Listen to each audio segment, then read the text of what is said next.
Hello viewers, this is Sharad Kumar here, Business Studies faculty from Shri Shakti International School. Today, I have come up with another interesting business studies topic, Principles of Management. Today, I am going to discuss with you the scientific principles of management given by Frederick Winslow Taylor. So let's proceed further. I hope you could be able to see my screen sharing. So Frederick Winslow Taylor was an American mechanical engineer. His background, he's an engineer. He basically belongs to USA. So he was the very first scholar who introduced science in the management. His very famous book, Shop Management and Principles of Scientific Management, which contributed a lot about scientific management and its principles. That is the reason the world has recognized him as a father of scientific management. So let's try to understand what is this scientific management. He is not accepted that management can be happen through rule of thumb.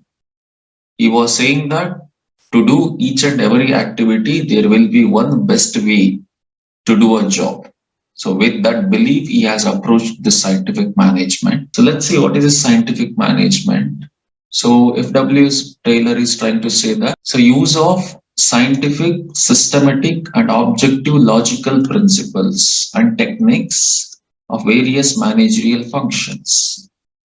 So he also stressed that always there is one best way of doing a work. So whatever the activities or functions you are doing in a management, you have to do it with scientific, systematic, objective and logical principles and with some techniques. Then that management could be expressed as a scientific management. Okay, let's see some of the principles of scientific management given by the F.W. Taylor. We have totally 4 principles: science not rule of thumb, harmony not discard, cooperation not individualism, development of workers to their greatest efficiency and prosperity. Let's try to understand one by one. The very first one is science not rule of thumb. As I told, F.W. Taylor was totally against to the concept of trial and error method because he was not in a belief of rule of thumb in a management. He wants to do with a scientific study. So he's trying to say that there should be a better way to handle a financial management through a science. So rule of thumb should be removed and rule of thumb should be replaced by a science. So through that only we could able to maximize the efficiency. Let's go for the next one, that is harmony not discard.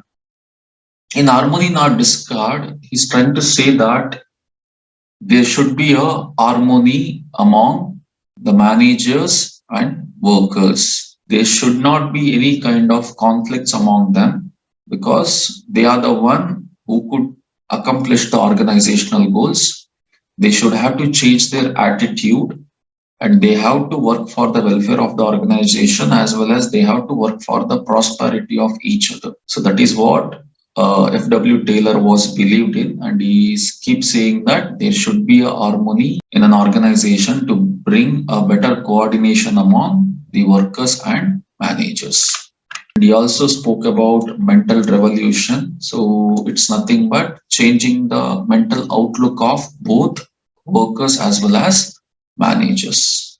I hope this video was most informative for you. Let me meet you with another video with an informative concept. Thank you.